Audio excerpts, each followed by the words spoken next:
Welcome to the Bev Boys Basketball Broadcast, where we talk Bevs, basketball, and anything else, really. I am Nick, and with me today is Tyler.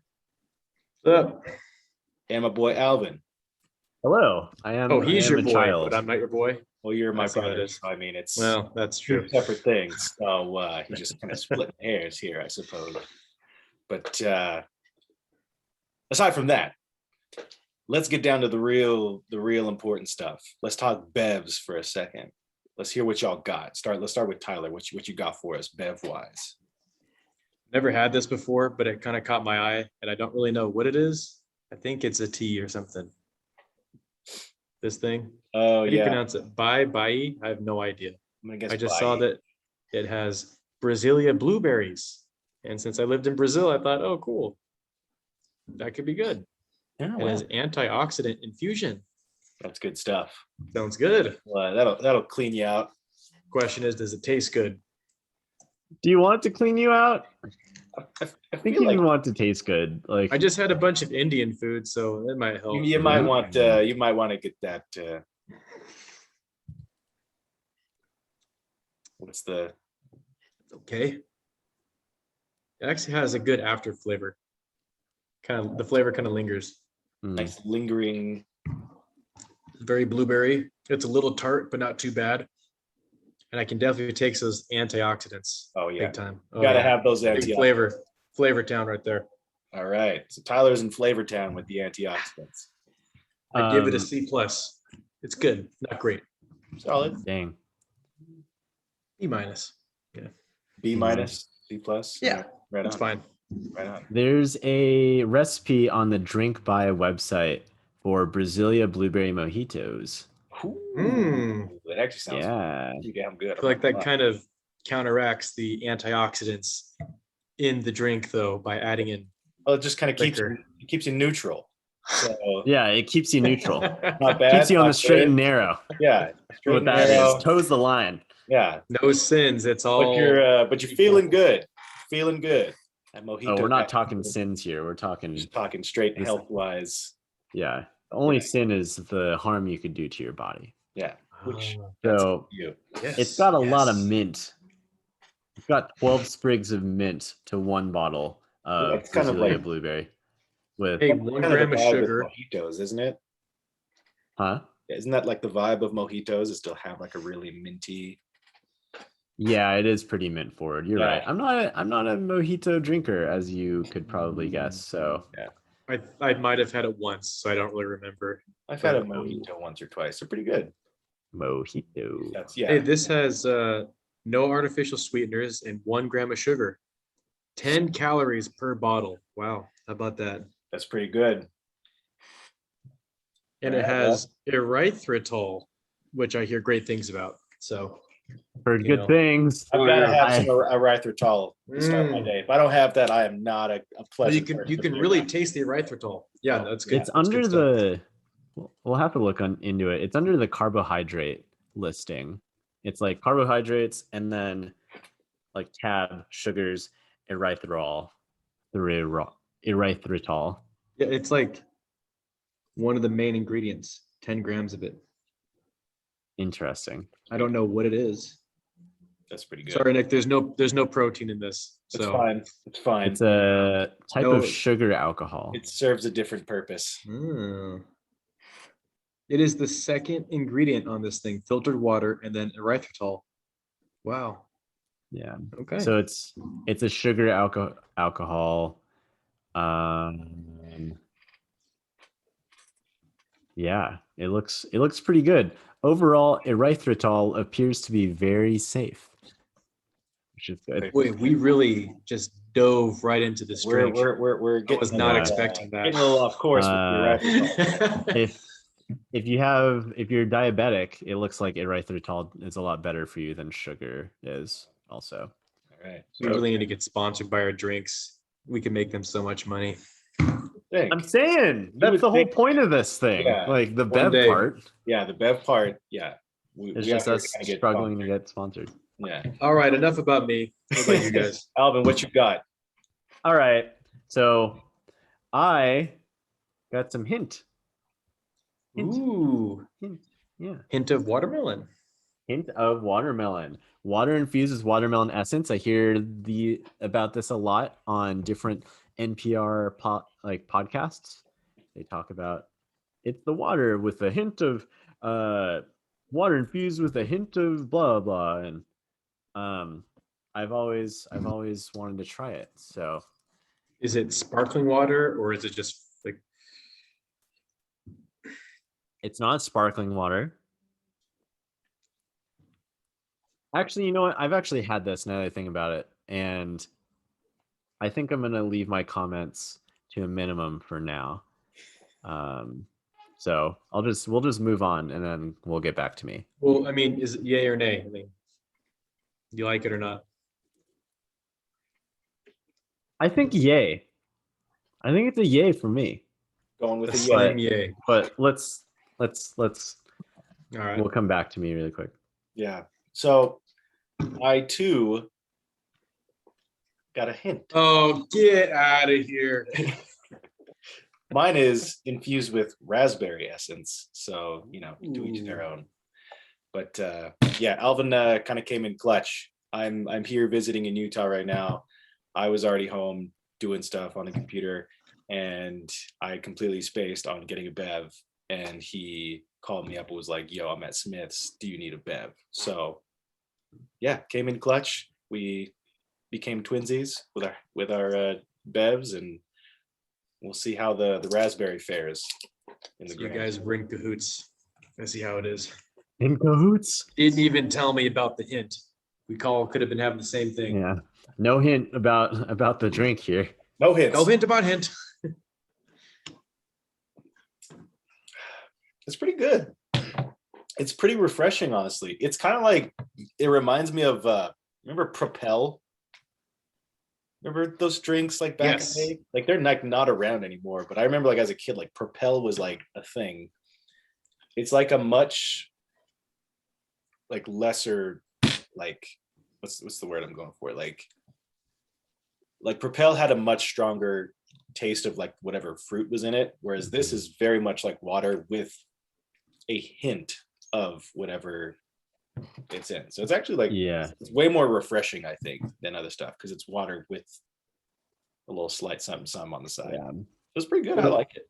That's a yay for Propel me. Propel for people who don't know was it was basically just water that was like infused with flavoring. And so Propel, from what I remember, is really like flavor. It was a lot more had a lot flavor more. forward. Yeah. Like as soon as it hits your tongue, you taste it. But with hint, like if you just drink a bunch of it immediately, it just tastes like water. Yeah. And then when you stop drinking it, it's like, whoa, what was that? Like that is watermelon. This tastes like freaking watermelon. And Nick, you're welcome to try this later if you want. Bet. Thank Thank you. But But yeah. yeah, it drinks like water, tastes like water, and then after you get a little bit of something extra. Yeah, for sure. It's a yay for me, dog. Yeah, it's pretty good. Yeah. So yeah, that just about wraps up the Bevs portion of our podcast. Good bevs. Good Bevs all around. We got yays all around today. That's pretty good. So let's move on to basketball. Now, lately we're coming off some pretty rough couple games with the Kings where they were really high and they're really low, and we're starting to kind of see these guys coming off the bench that we got for Monty's latest moves. And so it got one of our guys thinking about a previous move that Monty made or didn't make. And so I want to leave the time for Tyler to talk about kind of a what if scenario based on a move that Monte McNair did not make coming into this season. So let's kind of hear what you've got to say about that. Yeah, and definitely noting that we're just choosing not to talk about the Kings right now because of how disappointed we are in them. Yeah, these past few games don't deserve a whole lot of our attention at this point. Yeah, there's like Anyway. a whole wall that you put up where Yeah. you don't want to give any of yourself to the Kings. For mental health's sake. Yeah, You for have mental Exactly. health You have sake. to make a mental health decision sometimes to just say, hey, Kings, I love you, but I need some space for myself. Still need to loyal, watch. but you're dragging me down right now. Yeah. Need a little space. Need a break. Yeah, I need to watch Nikola Jokic. Yeah. Yeah, dude, the Good Nuggets. basketball. Yeah. Um, Did y'all see and- really quick? One more Yeah. thing while I'm here. Did y'all see that highlight of Jokic and Aaron Gordon basically just playing hot potato with one another? Great Dude, Twitter pretty cool. highlight. Among the better things, and it resulted in a not very easy shot for Jokic, but of course he made it. Mhm. And that I just think kind of goes to show. I'm going Nuggets this year. That's my team. I'm gonna root for in the playoffs. I think so too. Because with Aaron Gordon, they're so sick, dude. Yeah. Oh my I was god. always a fan of Aaron Gordon, so like it's cool to see him on a good team. Also, just jealous we didn't I've trade always- for him. Yes. Yeah. I wanted him. Yeah. We could have had him. That would have been awesome. Yeah, it would have been good. And I'm Pretty cool. love Jokic. So Yeah. happy Yeah. for them. Anyways. Okay. Back to the Kings of this summer. The big move that Monte McNair didn't do was re-signing Bogdanovic, or as we call him, Boggs. And that was a pretty big move because, I mean, he was a starter. He was one of our better players, and we all loved him. And I was very much for keeping him just because we're the Kings and we couldn't afford to lose assets. But regardless of what I wanted, obviously we know we lost into the Hawks because of the botched trade with the Bucks, and here we are. But it kind of got me thinking of doing like a little revisionist history to see maybe what the Kings would have looked like had we kept Bogdan, and what would that have meant for our future, or for our present now, and for our future this summer. So Nick, if you want to share that table on your screen, and then we can tell the people. Boom. Cool. So this shows kind of what our team would look like in my mind had we kept Bogdan. So a lineup that I always wanted Luke to do last year was a 3-guard lineup with Fox, Hield, and Bogdan, with Barnes and Holmes as our bigs. And I don't really know why we never did that, considering those are our 5 best players, but I'm not the coach. And unfortunately, Luke is.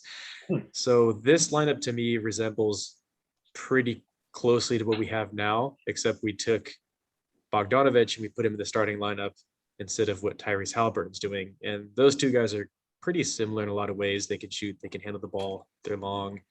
But in my mind, we would have Tyrese off the bench as our 6th man just for this year as a rookie, because that's more understandable. And then we would just see how Fox, Hield, and Bogdan would have done as a 3-guard lineup. And we know that Bogdan got paid $18 million for the next 4 years. In this scenario, I would front load the hell out of his contract where we could afford it. So the first year you're like, holy shit, he's making 24 million. Like, that's crazy. But the years after that, it's only 16. So you would be able to easily trade him, or obviously we know that Tyrese is like legit. You could switch them and make Bogdan your 6th man potentially off the 16 million a year, which I think is pretty good. But just like looking at the starting 5, like it's cool. I think we'd be about as good as we are now, maybe a little better because Bogdan is a veteran compared to Tyrese as a rookie. But I don't think it's so far off to say that this team couldn't have worked to the point where we are now and chasing the 7th to 10th seed. And we know that Tyrese is great off the bench during his time. Any thoughts just preliminarily about kind of what that team would look like based off what I have here?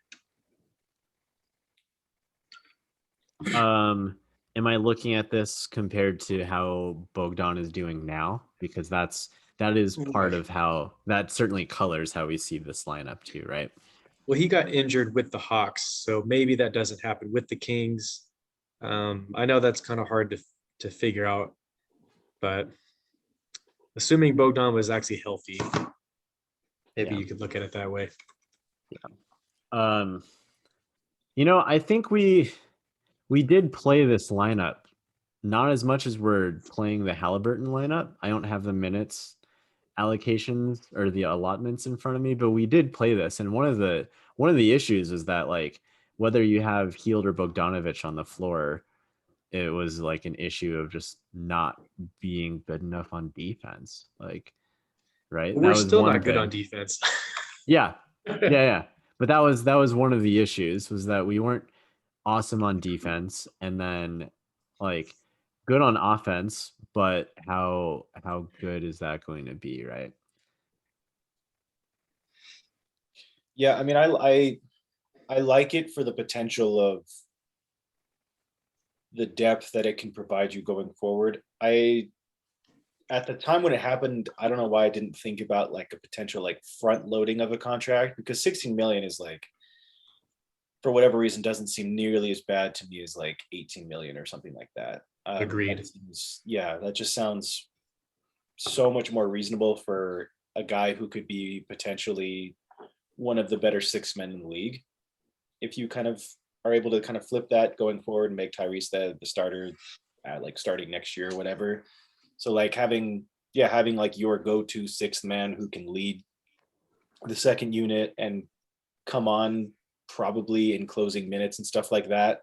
16 million I think is totally cool. Like I would be pretty down for that.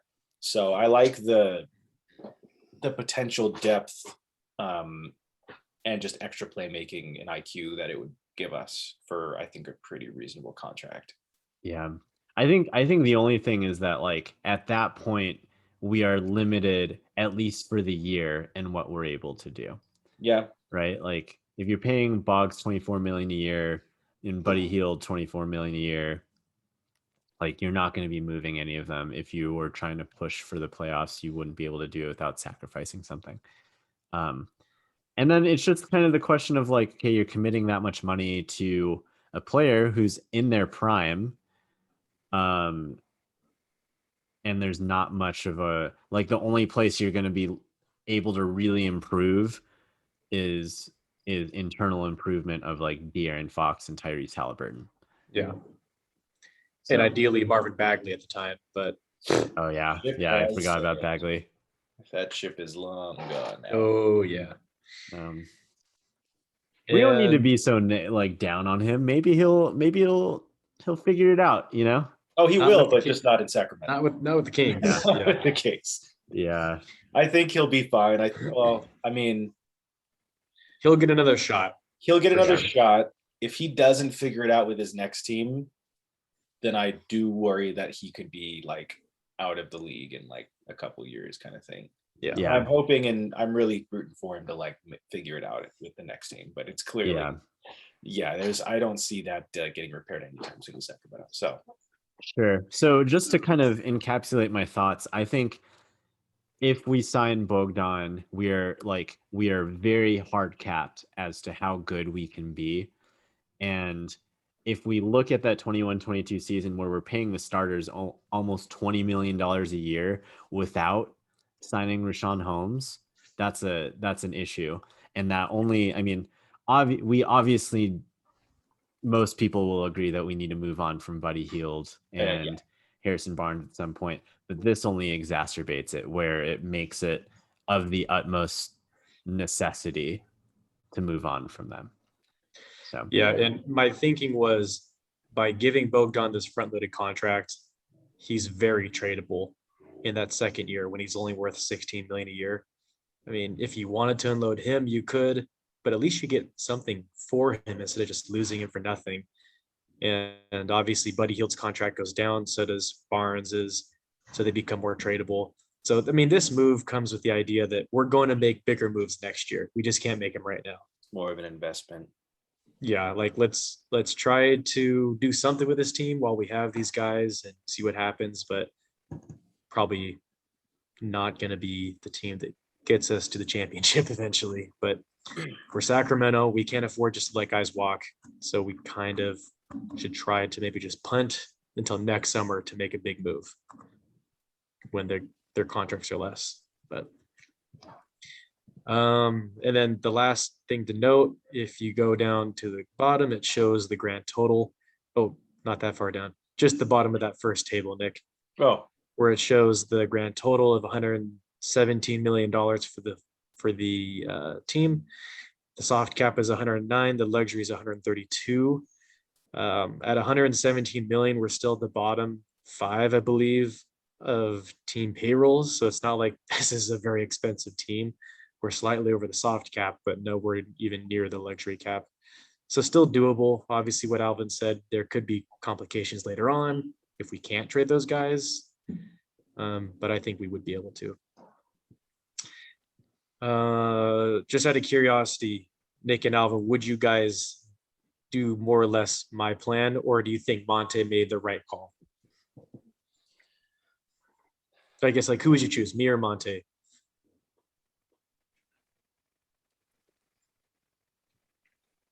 I think that's a good. Go ahead, Nick. Oh no, go ahead. I'm still kind of collecting myself. Okay. Yeah. So I think what like a little bit of myself is looking at this and looking at what Bogdan is doing right now in Atlanta, and shouts out him. Like, that team since Nate McMillan took over, I think, is 12-4 Yeah, or something like good. that. Since and a lot of that has to do with Bogdan Bogdanovic being who they thought he was going to be, as just like secondary playmaker, good scorer, someone who can like facilitate off the bench and lead the bench unit too. He's doing everything that he did here, except he's doing it there. And if anything, he's arguably, like, if you look at the statistics in this 12-4 run, he's doing it at least as well as he's ever done it here in Sacramento. Yeah, he's killing it right now, actually. Yeah, he is. Do you have it pulled up, Tyler? The past 4 games, just in April alone, he's averaging 21 points a game, 58% shooting, 60 from the 3, 75% from the free throw, 5 rebounds, 5 assists. I mean, 25 and 5 in the past 4 games. So he's on a hot streak for sure. And so part of me is just like, okay, what are these things that are going on where he's able to succeed? And I think one of them is that he's able to play off an elite playmaker in Trae Young, which he had here in De'Aaron Fox, but he also has good defense around him too. He has a good backline defender in Clint Capella. He has a good wing defender next to him in Tony Snell. And then he has defenders off the bench too. So his role is relatively just set in stone. Go get buckets, handle the rock. There you go. With the Kings, he had to put up effort on defense. He had to do a lot of things that I think kind of just changed his ability to be effective on the team.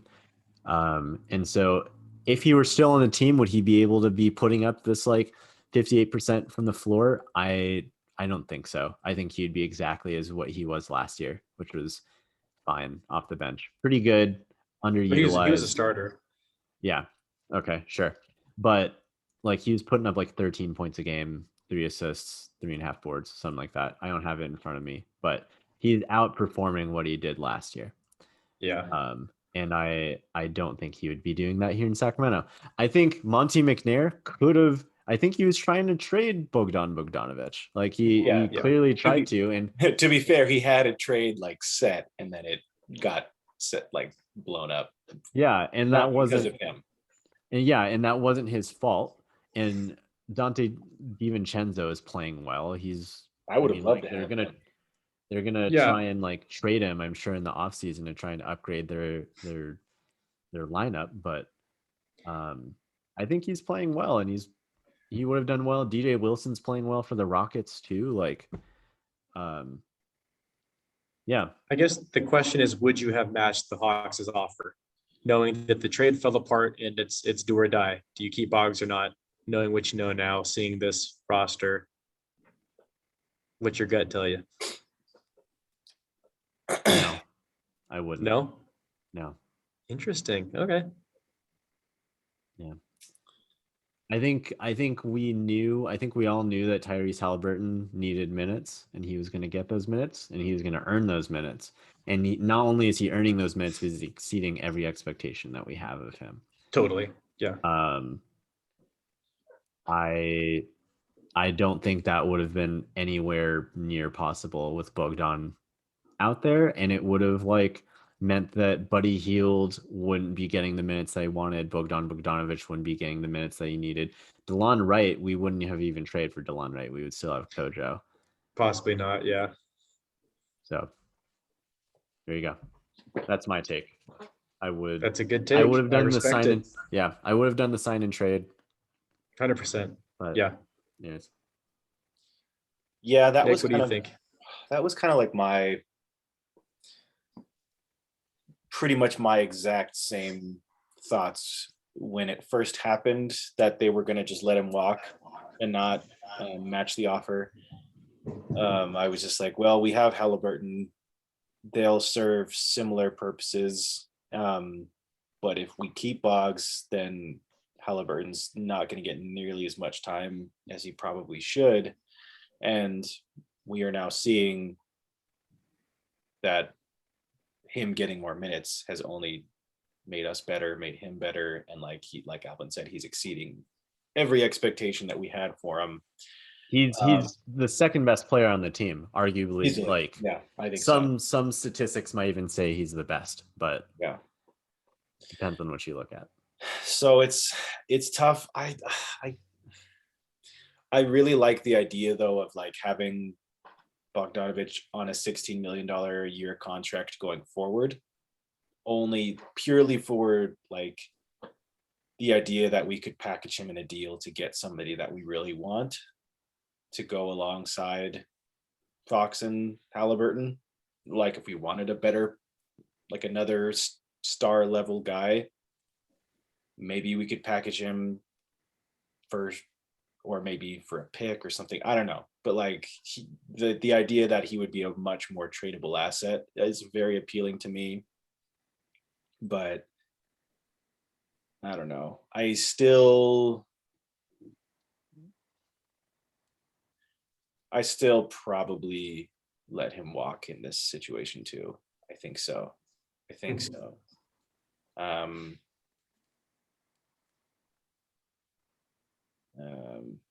I would have loved to have that trade to get Dante. Yeah, I was stoked about Yeah. it at first. When the news first broke, I was like, that is perfect. Like I love that. I thought he would be a perfect guy off the bench and give us a lot of needed defense and all that kind of stuff. But that was kind of a bummer. But I still probably let him walk, I think. I respect your guys' opinions. I disagree. I think from an asset management position, I think it's, as a small market franchise, you can't afford to let guys walk who have value. But I see what you're saying about Halliburton. I think as a rookie, you can make him wait a little bit. And I don't think that would have been a big problem. But yeah, I see it. I see both ways what you're saying. Yeah. It would have put the onus on the Kings front office to trade someone immediately, to trade Buddy or Bogdanovic. And I think the front office knew pretty early on that there wasn't going to be a lot of like trade value for Buddy Hield. Like, and if there were, like, at least the trade value that they're looking for, like Buddy Hield, by all accounts, would have moved on. Same with Harrison Barnes, or probably most of the other players on this team. Yeah. But it's also hard to pay $116 million to a team that, you know, is not even interested in the play-in tournament right now, right? Like, I mean, that's only like $8 million more than what we are right now. Like, we're still a bottom 5 team at this point. So I don't really buy that. But yeah. I don't know. Oh well. I don't really know what the hell this team is at this point. I don't think it doesn't seem like they really know, but I don't know. You know, if we had a good coach, I would say if we had a good coach, let's sign Bogdanovic. Let's see if we can make it work. Talent wins games, not necessarily like perfect fits with players wins games. Like, if you could make like a 4-guard rotation of Boggs, Buddy, Fox, and Halliburton work, like, if there's a good coach out there who could do it, I'm sure we can make it happen. We'd be really undersized, but we'd be scoring. We'd have ball handling everywhere. Shooting. We'd have like just multifaceted players who could do myriad things on the court. But we're just not capable of doing that for one reason or another. We're not capable of having a coach that can do those things. We're not capable of being consistently motivated as well, because that's going to be an issue when you have so much overlap in between players as well. Yeah. Because they all need that. I mean, we see Buddy Hield as like not as effective. Like, he's probably the least effective that he's been maybe since his like rookie year. Oh yeah, it's not even close. And dude just needs to get fed. Like, and Yeah, there was I was listening to I think it was the King's Herald podcast that they do with Jerry Reynolds every like couple weeks. yeah, And they asked Jerry like what he's kind of noticed as far as like if you could do anything different with this team right now. And that was like the first thing he said is like if they would do more set plays, like doing set plays to get someone open for like an easy like catch and shoot or like just something like that. Whereas right now they're kind of just letting them kind of figure it out based on the flow of the game, which is just like if you could do that for Buddy, like have a few more design plays for Buddy every game, I guarantee he'd be doing a lot better. But right now I don't know. They should make him like Klay Thompson. I don't know why we're not. Like, Yeah. it's just stupid. So two things there. Watching like the Baylor Gonzaga like NCAA championship game, and Nick and I were watching it together, and we were watching Corey Kispert, who's like, Oh yeah, he's probably sliding at this point. Like we'll see if he's in the lottery, like by the time the draft happens. But he's Tyler. I don't know if you're familiar with him, but for those who aren't, he's a big 6'7" wing, pretty sizable, solid shooter, can put the ball on the ground and dribble and get some movement going. Reasonably tough, can move his feet okay, like shades of Klay Thompson in there. But they just never ran a play for the dude. He always just got the ball like last 5 seconds of the shot clock and he had to chuck it up. Or he was just given the ball at the top of the key and he'd either have to like move the ball and then he'd get stuck in a trap and have to like dribble the ball out or anything like that. There weren't plays for him. And that's kind of the problem with Bogdanovic. Like if we had Buddy Hield and Bogdanovic, we need plays for them to make stuff happen. If you watch the Hawks, there are plays that are happening. Like it's a combination of plays and Trae Young, who is one of the best pick and roll players in the NBA, being able to just pick apart defenses and find Bogdanovic circling the wings and pulling up for a three, or like him coming off like a pistol action or a pin down of some sort and being able to get good shots off. Yeah. Like, and we're just not getting that right now. No. But I think we could with Fox and Holmes doing the same thing. Like, I feel like it wouldn't be that hard to figure out. You know, yeah, but you're talking about them, not Buddy. That's a very separate thing between like a pick and roll between a point guard and a big, and doing set plays to get a shooting guard open for like a three. Those are two very different things, especially for someone like Buddy, who I feel like he needs structure, or else he just doesn't really know what the hell's going on. He just doesn't really know what he's doing because his IQ just isn't great. Where if you can get him in positions to just get open shots or get shots in transition or something like that, that's where he like freaking thrives. And then once he's killer going like that, then he can start finding his own little shots here and there off the dribble or off screens, pulling up for mid-range shots and stuff like that. That was when he was playing his best, is when he was doing those things back like the last year of Jaeger's team. Like that was all he was doing, was like transition threes, set plays, coming off screens and pulling up for like mid-range elbow shots. And like he was like automatic.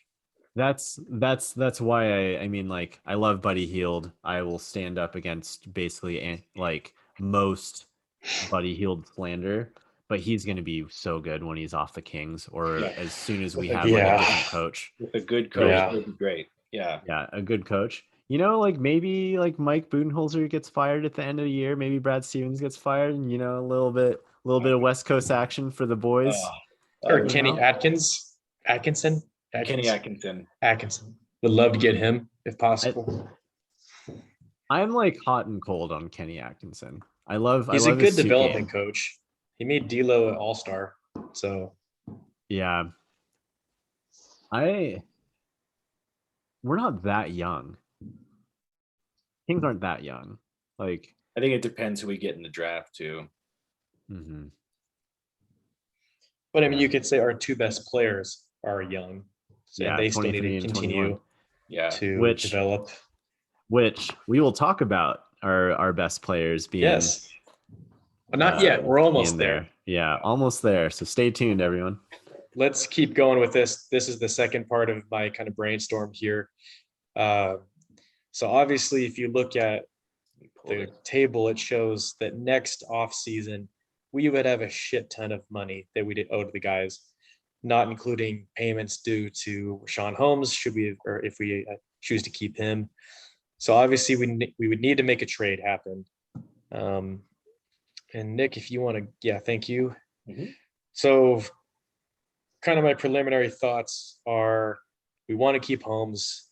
We want to give him a 4-year contract because he deserves it, probably in the range of 50 to 60 million a year, or 12.5 to 15 million per year, depending on how the negotiations go. But that kind of feels like what his value is. And we'd be looking to make a trade to offload some salary to be able to pay him, as well as to acquire more talent. And in my mind, we really need to upgrade our small forward position because Buddy Hield is probably not the answer, even though he's doing better at that position. And I've talked with you guys about this trade before. Very simply put, and obviously this is my dream scenario. I don't know if it happens, but we would trade Buddy Hield and Marvin Bagley and draft stock to the Pistons for Jeremy Grant and then Mason Plumlee to make the money work. Depending on where the picks end up, I don't know what we would trade exactly, but potentially if our pick is like a late lottery pick, we would send that to Detroit. And depending on how they value Jeremy Grant, maybe you have to send the highly protected future first or some seconds, something like that to get their interest. We know that Detroit fans are wanting like a shit ton for Jeremy Grant. Alvin, I think you had said they wanted like the Minnesota pick and who else from the Warriors? Minnesota pick and Wiseman. And Wiseman. That's absurd. That is, he's not even an all-star. They want that much. That's just crazy. Yeah. Anyway, so the second table kind of shows what that would look like. And in my dream scenario, we trade Buddy and not Bogdan, mostly because Bogdan's contract is so much less, and that really helps our team. And this team, in my mind, is like so freaking cool. So you got a lineup of Fox, Halliburton, Grant, Barnes, and Rashawn Holmes, with Bogdan as your sixth man, which I think he's already doing for Atlanta. So I think he's okay with that role. You would also have potentially DeLon Wright if we still had made that trade. I would definitely upgrade Robert Woodard to the bench instead of the end of the bench to be kind of our backup power forward. We'd have Mason Plumlee on a really decent contract. And then Alvin, correct me if I'm wrong, but could we use the MLE to get a backup forward, or would we not have that anymore since we're over the soft cap? We could, but we would be right at the luxury cap. So gotcha. The issue there is that let's say we sign some like players to a veteran minimum. Let's say like Hassan Whiteside, who like signed for the vet minimum at 2.3 million. We sign a couple of those, that puts us over the luxury cap. But I thought the MLE, if you sign some with the MLE, I thought you don't have to pay a tax if you go over, or you can go over the luxury without paying tax with the MLE. No, that's the exception part of it. Yeah, I'm not sure. I don't think that's the case, but I'm not a capologist. I don't know. Yeah. Anyway, bottom line is we try to get some veteran to round out our roster to be the backup forward. This team, as it stands, we still have to plug in a couple holes. Would be you'd pay them $122 million, which would put us kind of in the middle of the pack of the league as far as our roster spending. So still not that bad. You give the King, or you give De'Aaron Fox another guy who can help carry the load of scoring, and Jeremy Grant. Also, the defense gets much better, and hopefully Fox and Grant play at all-star levels. You get Bogdan at a very reasonable rate to be your sixth man. I think this team is super cool, and if you can get Rashawn Holmes at that 12.5 per year, I don't think that's too bad. So that's kind of my dream scenario of what we could have done / maybe what we still can do in the future if we were to go get Jeremy Grant. Thoughts on this team? I think if we could pull off that Jeremy Grant trade, then I would change my mind about keeping Bogdanovic. Then I would be completely down for this because I think this would be a pretty freaking good situation that I don't know if I can't imagine us being in a better one at this point right now. Like this would be pretty awesome. Like looking at this roster, like all the way around defense is like significantly better. We finally have like good perimeter defense all around. It would take a huge load off of Fox because I feel like watching Fox this year, like when they go through those times of like losing like 5 games in a row or whatever, he just looks like exhausted. Like he's just like, I have to do everything in order for us to win. But then they start losing and he's like, well, fuck it. Like, why am I going to put in effort if nobody else is going to help me out? That's kind of the vibe I get. Yeah. But it's like you add someone like Jeremy Grant in there who can also play at like an all-star level and play kind of elite level defense. And then if you have Tyrese Halliburton who continues to like develop and get better, that's a lot of pressure that gets taken off of Fox, as well as pressure that gets taken off Jeremy Grant. Because right now in Detroit, Jeremy Grant just kind of has free reign to just chuck and like do whatever he wants, which is why like he has good numbers, but his efficiency probably isn't the best. Whereas I think it is not the best. Let me Yeah, just say It's gotten worse Definitely as the not the season's best. gone on. Yeah. Whereas I feel like that would be totally different because he wouldn't have to and wouldn't be like allowed to chuck like that. And he would just, I think he would fit in very well here. And then you have Bogdanovic coming off the bench in this situation with all these much better players, better defense all around, bench included. I think he would thrive like he is in Atlanta right now. Yeah. And you have playmaking with him and DeLon Wright.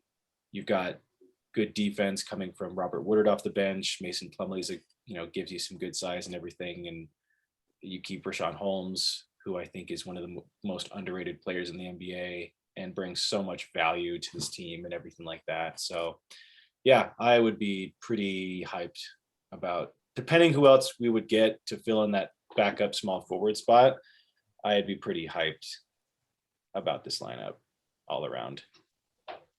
I think this poses an interesting question as to how much Rashawn Holmes is worth. So we are saying, I think that 12.5 right there, which is 50 million, right? This is 4 years, 50 million. Is that about the limit that we can, is that what we're limited to like offer him? Something like that? I feel like, well, I mean, I think that depends. I think it's like 4 years and 42 million is what I've heard, or something like that, is the max that we, the Kings, as it stands, can offer him without going underneath the cap or underneath the soft cap. Maybe I didn't know that part. I'm not. So, I mean, obviously, if we trade Bogdan, if we trade Buddy Hield, all that stuff, like it would be different. But I think that just like we have to ask ourselves, how much is Rashawn Holmes going to be worth as well? Because in this situation, there was like a thing that I saw out there. I was reading some like Reddit Charlotte Hornets stuff, how they're eyeing Rashawn Holmes, and they're thinking 4 years, 60 is going to be the number that they think is fair and is going to be what it takes for us to get them from the Kings. I think he's, for him being like one, I agree with him being incredibly underrated. I think at least as far as money goes in this situation, we have to pay him more. And I think we can still, and I'm okay with that. I was just kind of comparing him to other bigs kind of in his range as far as like who's comparable to him. And they're all kind of in that 10 to 15 million range, unless it's like a really, really elite center. Because like Clint Capella is getting paid like 18 to 20 million, but he's an elite rebounder and shot blocker, clearly a level above Rashawn Holmes. And I'm thinking like, what's his name on Portland? Who's their center? Nurkic? Yusuf Nurkic. Nurkic is kind of getting paid like 12, 13. I feel like he's kind of a similar skill level to Rashawn Holmes. He's getting underpaid. That's a great contract. He's underpaid. Yeah, he's offensively a lot better. Yeah. And he's And big. he's a better rebounder too. Elite I would, rebounder. yeah, I would trade. Sorry, Rashawn. I would trade. Cover your ears, Rashawn Holmes. I would trade Rashawn Holmes for Yusuf Nurkic in a heartbeat. Well, yeah. I mean, no kidding. So, Yeah, I wouldn't go over 15 for Sean Holmes though. I think 15. I would be cool with it. I'd be totally cool with it. But I would. That's probably about as far as I'd be willing to go. Yeah. Yeah. Bigs just don't get paid like wings and guards in the NBA. Yeah, I mean, a lot of the time it's like you can usually find one who does similar things for a lot cheaper. I mean, Rashawn Holmes, I think, is brings a lot more production than a lot of these other guys will, which is why I like him so much. And he fits in and he wants to be here. There's a lot more to him that I love and that makes me want to keep him. But yeah, generally, like you can find bigs who are athletic. Statistically, Rashawn Holmes is the third best player on the team, like after Halliburton and Fox. You can't find the push shot anywhere else. That's you can't find that push shot. Coast to Kufis. Yeah. Yeah. No one did it better. I think, gosh, so there are places that, or teams where they push the theory that, oh, we can just sign like a basic big man off the waiver wire or something like that. I think of like the Boston Celtics as a team that was just like, oh, we can sign like whatever center is on the. Daniel Tice is pretty good. I'm thinking like Tristan Thompson. Oh, Tristan Thompson. Yeah. Like we can sign whoever is out there because they're all interchangeable. The roles are all going to be the same. And I think that's a weakness. They've been trying to find a player that can fit that gap for them for quite a while. And having someone you can rely on for energy and like, okay, he's going to go get 12 points, 8 boards, a block and a half, and a whole lot of energy out there is worth at least 12.5 million and arguably 15 million. Yeah. So a couple questions for you guys. I don't think that any of us would not do this. I feel like we're all on board. Like this would be dope. Question 1, do you think Detroit would take that package of Buddy Hield, Bagley, and some combination of protected picks? It's hard to say. Is that enough? It's hard to say based on how they said no to Bagley for Sadiq Bey not too long ago. Like, I think it would really depend on picks.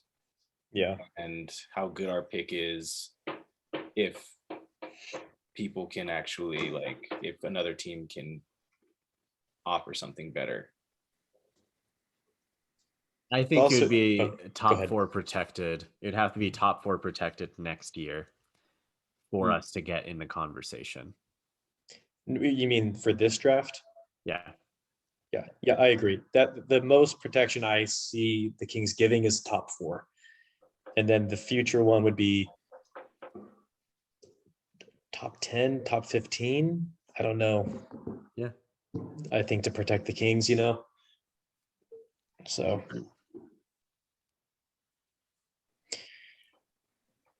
I had a second question and I'm totally blanking. Oh, the question 2, how far does this team go in the next season and the season after that, while we still have Barnes and Grant? How far do you think this team could actually go in the playoffs? 6 seed. 6 seed? Do you think we could make it out of the second round or make it out of the first round? We'd be a frisky first round. And that's the other issue with the Bogdanovic signing, is that really puts a cap on what we're able to do, I guess, right? I understand the need to like maintain assets, which if we're able to make things go right, we can trade for Jeremy Grant and but I don't know if being right at the luxury cap is worth being a max 6 seed. So I think it also depends on how well Tyrese Halliburton continues to grow. If Jeremy Grant can become an all-star, stuff like that. Yeah, looking at like the Western Conference standings right now and like all the different teams, I would see us being the 6th seed basically with this roster. Because I don't see us being better than the Jazz, Suns, Clippers, Nuggets, or Lakers if the Lakers are healthy. Or the Blazers even. We're better than the Blazers at that point. You think so? Yeah, I think so. I don't. Yeah, it just depends on if It'd be close. it depends on if Lillard continues to like dick De'Aaron Fox around every time they play against each other. So, but yeah, but I could see us being a 6th seed, and I don't see us going any higher than that.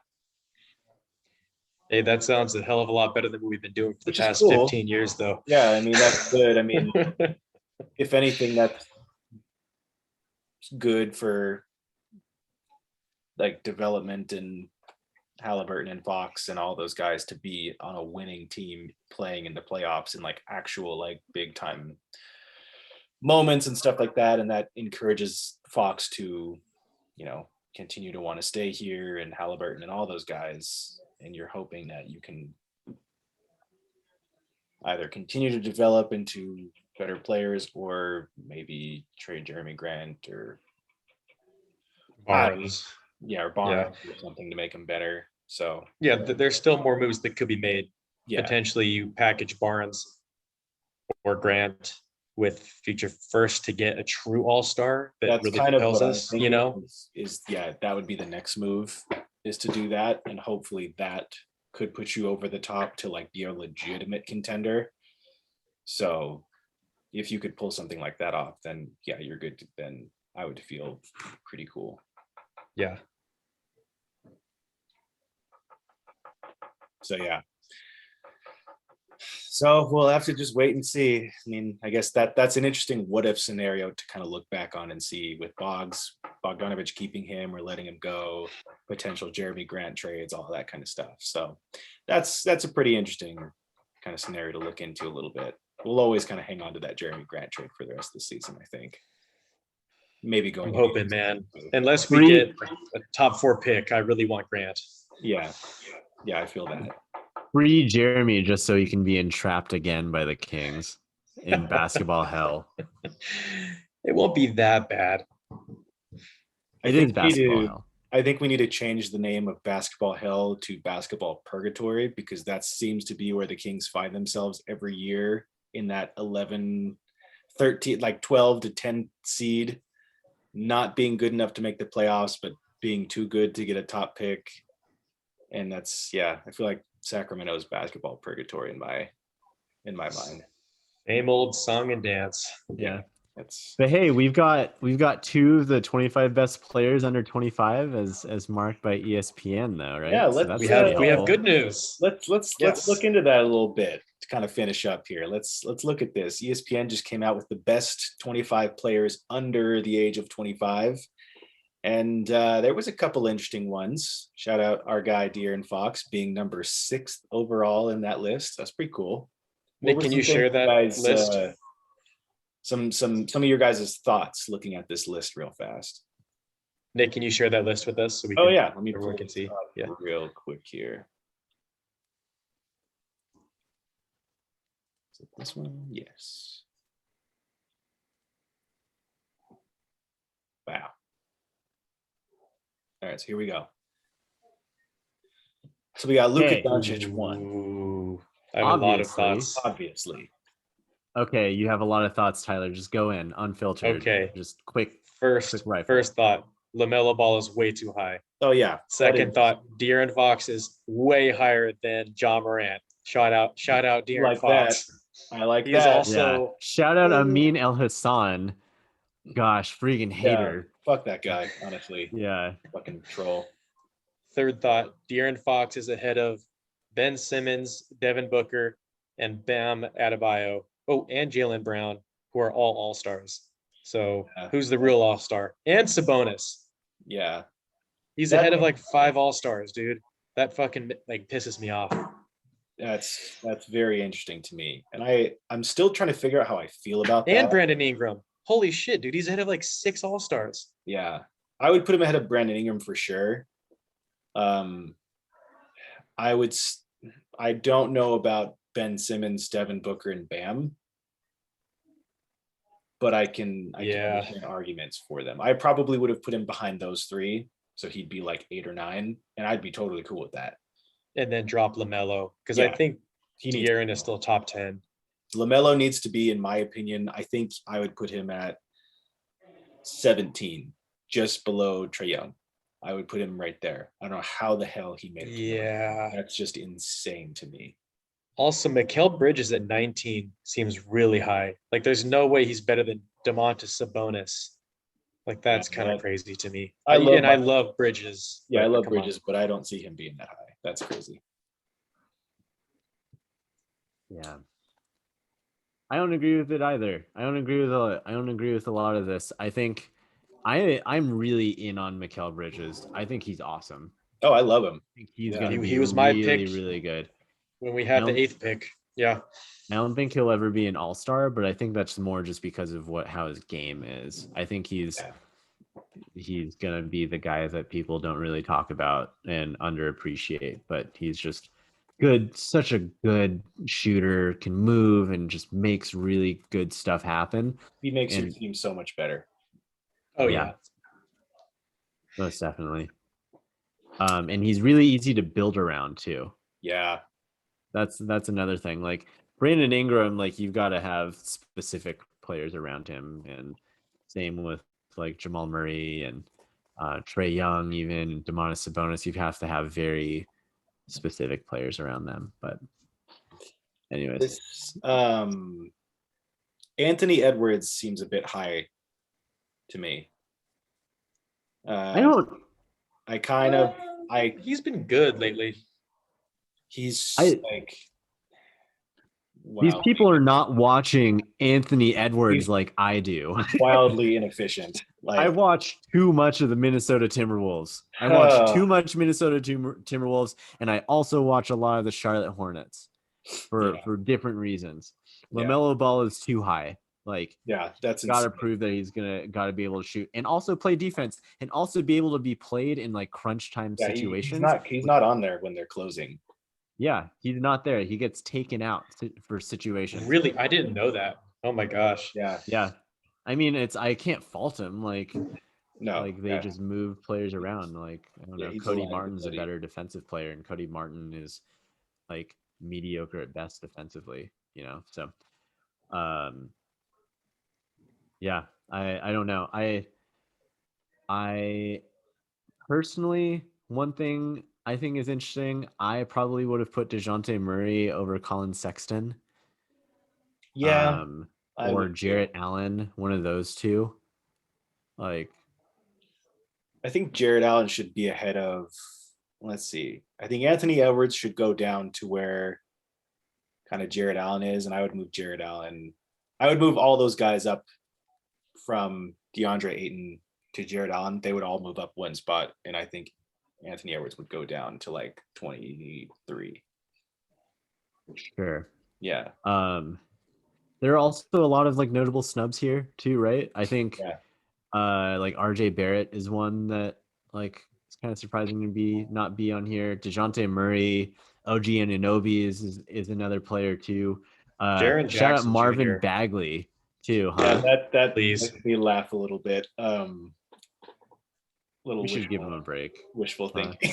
I should give him a break. I can't. I think more than anything, like it's what this exercise shows is in how good of hands the NBA is for years to come. Oh yeah. Absolutely. Oh yeah. Because to see Trae Young here, number 18, is crazy considering he's one of the top point guards in the NBA. And he's already been an all-star. Like, I'm kind of surprised to see him that low, considering how people like love Trae Young. Yeah, usually he gets overhyped. I was pretty pleasantly surprised to see him that low. Nick Cardoso, the resident Trae Young hater. Forever. Happy to see him 18th on this list. It made me smile. It almost made up for LaMelo Ball being number 3, but not quite. Yeah. Tyler Hero should definitely be on that list of the top 25, I think, for sure. Like, I would take Anthony Edwards out and put Tyler Hero on there, honestly. Anthony Edwards is doing stuff that Tyler Hero's not, though. Yeah, but you could He's say got a higher vice ceiling, I versa. think. I Yeah, think but Tyler Hero's out there like making big plays in like the Eastern Conference Finals as a rookie. Like he one of did the show up in the better- finals. one of That's the very better true. shooters that you'll see out there. Like, yeah, I don't know. I like him a lot. I think some other snubs include Jonathan Isaac, who's not on this list. I know Yeah. he's been injured. That's a bummer. But I took him off the also- snubs list. I had him on there and I okay. took him off because Also Markel Kobe has Fultz. not played. But yeah, same story for both those guys. Yeah, Yeah. it's a bummer. Also, who did the Magic just trade for? RJ The Hampton. Oh yeah, RJ Hampton. No, well, the center they got back from the Bulls. Oh, Oh, Wendell Carter Jr. Wendell Carter. He's not on this list. he can't Yeah, be not he's not struggled. until he has some time to kind of scrub off the remaining like Jim Boylan shit from just having to play under him for those last few years. Once he The gets that Boylan off, Boyles, huh? yeah, the Boylan Boylan Boyles. Boyles. Once he gets those Boylan Blends Boyles himself off, with the Boylan Boyles, which is why the Bulls have not been very good. The Boylan Boyles.